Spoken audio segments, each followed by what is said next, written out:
नमस्कार, आप देख रहे हैं न्यूज अपडेट 24 भारतवर्ष। मैं आपके साथ हेमंत चौहान। आइए रुक करते हैं अब तक की खास मुख्य खबरों पर।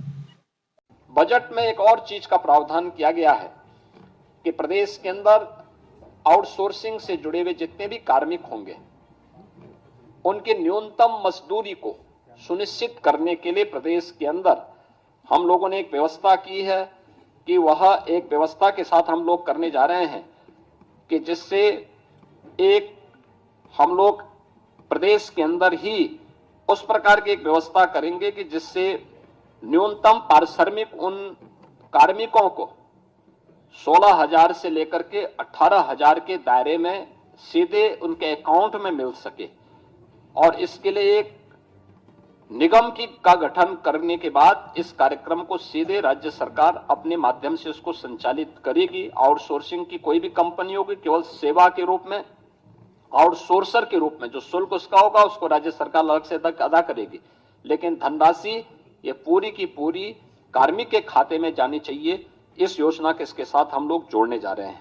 मुझे याद है जब 2020 में वैश्विक महामारी कोविड आया था, कोविड महामारी के दौरान अन्य राज्यों में फंसे हुए उत्तर प्रदेश के कामगार और श्रमिकों को सकुशल वापस लाने के लिए जब कोई सहायता नहीं मिल पाई, तब मैंने उत्तर प्रदेश परिवहन विभाग के साथ हर वाहन में एक दो होमगार्ड के जवानों को लगाया था और उन जवानों ने अपनी जान की परवाह नहीं की।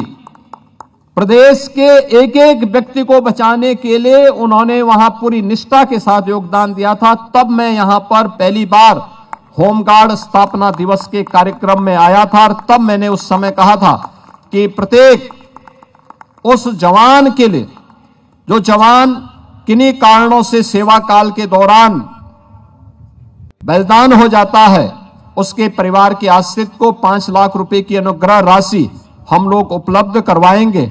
और इसके तहत हम लोगों ने 2,871 दिवंगत होमगार्ड जवानों के आश्रितों को 143 करोड़ 55 लाख रुपए की अनुग्रह राशि का भुगतान अब तक किया जा चुका है।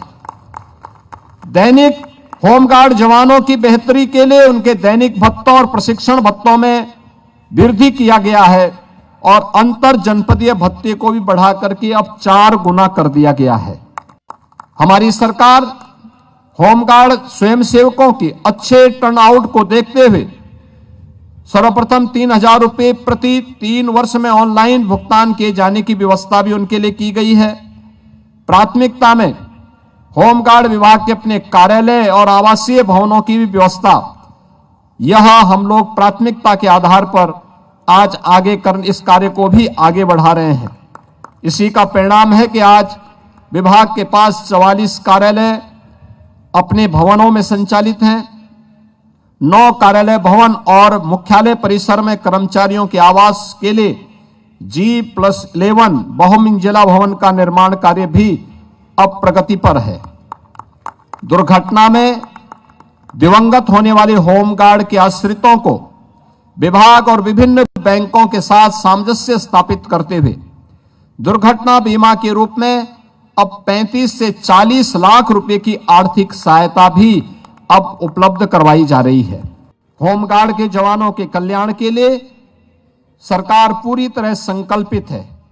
वर्तमान में हमारी सरकार ने उत्तर प्रदेश पुलिस बल में 2,19,000 पुलिस कार्मिकों की भर्ती की प्रक्रिया को अब तक पूरा किया है और मुझे बताते हुए प्रसन्नता है कि वर्तमान में हम लोग 45,000 होमगार्ड के जवानों की भर्ती की प्रक्रिया को आगे बढ़ा रहे हैं। और इसमें हम लोगों ने इस बात को प्राथमिकता दी है, जिस जनपद का निवासी है उस जनपद में उसकी भर्ती हो, आपदा प्रबंधन की उसकी ट्रेनिंग हो, आपदा ट्रेनिंग के साथ फर्स्ट रिस्पॉन्ड पर्सन के रूप में होमगार्ड का जवान वहां जाकर के लोगों को राहत देने में अपना योगदान देगा। और इसको लेकर के आज उत्तर प्रदेश पुलिस भर्ती और प्रोन्नति बोर्ड के द्वारा इस प्रक्रिया को तेजी के साथ आगे बढ़ाने का कार्य किया जा रहा है।